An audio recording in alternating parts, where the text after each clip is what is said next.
It doesn't seem like a scary sort of room. It can be overwhelming.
Please can you cleanse my body?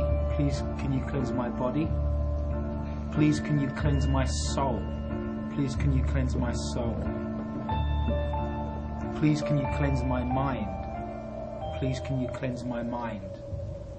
And I would just ask everyone's spirit guides who's looking over us to protect us and to keep us away from harm. Okay, and we're good to go. This is the front page of the Sauk Centre Herald. This is dated the 17th of October 1901. This actually documents the grand opening of the hotel, the new Palmer House building. And there's several things I'd like to draw your attention to. This was the first hotel, or the first building outside of Minneapolis to have electricity, and also to have an indoor toilet with running water, would you believe? I'm from London originally. I'm a historian, and I've got a master's degree in history and history methodologies. I've also been a paranormal investigator for the last 15 years. I'm co-founder of the International Paranormal Society, and I work with a number of societies back in Britain. I became interested in the Palmer House due to the hauntings and the history there. And so I'm actually compiling a book at the moment on the history of the Palmer House, plus the hauntings of the Palmer House. And I find myself down here quite a bit. We're in the vaults at the moment of the Historical Society in Sauk Centre. And I'm looking through the local papers, looking through some of the documentation of the period dating back to the 1860s. So this is dated the 7th of May, 1868. And it says, accident, a difficult surgical operation. Last week a little child of Professor Sands, about 5-year-old, fell off the stairs at the Barnum's Hotel, falling on his head and smashing in the skull on the back of the part of his head. Dr. Palmer was immediately sent for, who raised the skull off his brain, a most difficult operation. He says there's every prospect that the child may have a speedy recovery, but it doesn't then go on to say if the child survived or not. But it's an interesting article when you consider that a lot of psychics and a lot of sensitives have claimed to have seen a boy playing on the stairs.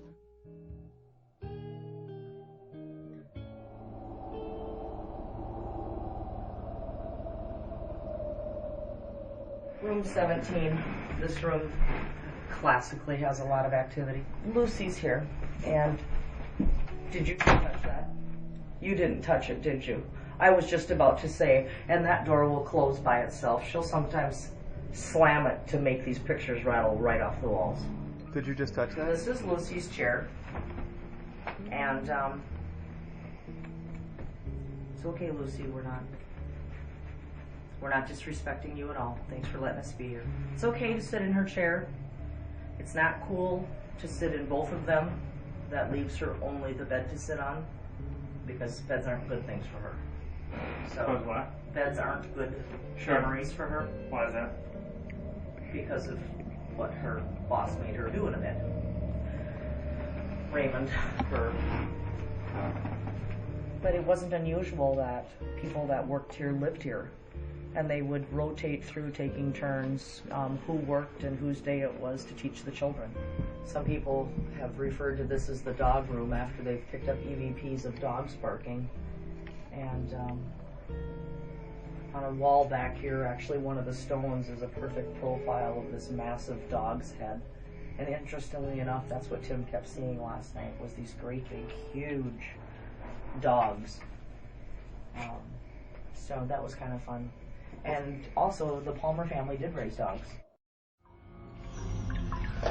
Mike, did you used to work here, Mike?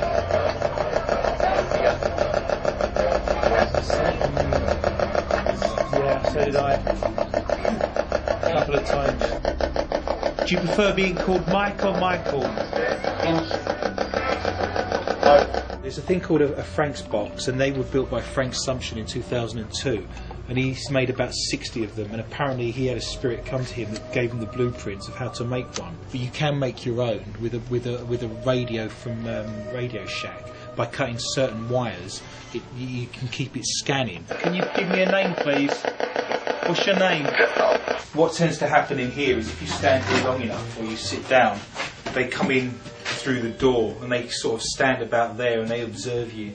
See, it's almost like a standoff. You could sit in a line here or stand in a line here, and they'll sort of come in and all your EMF meters will flicker and your trigger objects will fall over in that vicinity there, and they'll sort of come to this point and just stand there. Are you picking anything up? I just got night vision. Can you see anything? Heck, I see you. You can see me? Yeah. Oh, they'll find us. They know we're here already, and they're watching us already. Mm-hmm. If you put your hands out in front of you, palms facing down, I'll invite them to perhaps touch the back of your hand if you're interested in that. My last name is Kudanovich. Kudanovich. My family line comes from Ukraine. All 4 grandparents. Oh my god, you're black. Completely black. You're blacked out. That's cool. That's okay. They're going into your face, what we call rushing.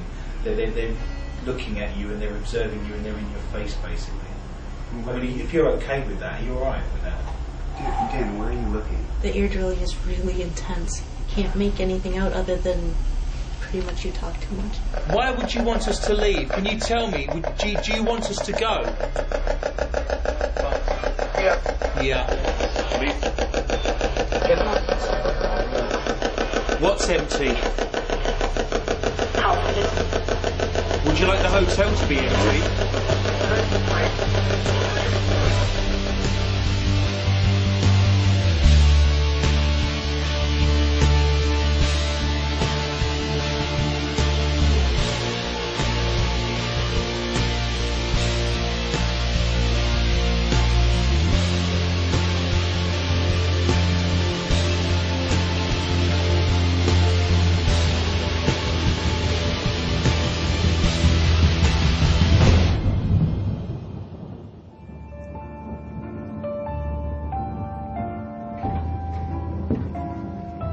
Okay, that's good now.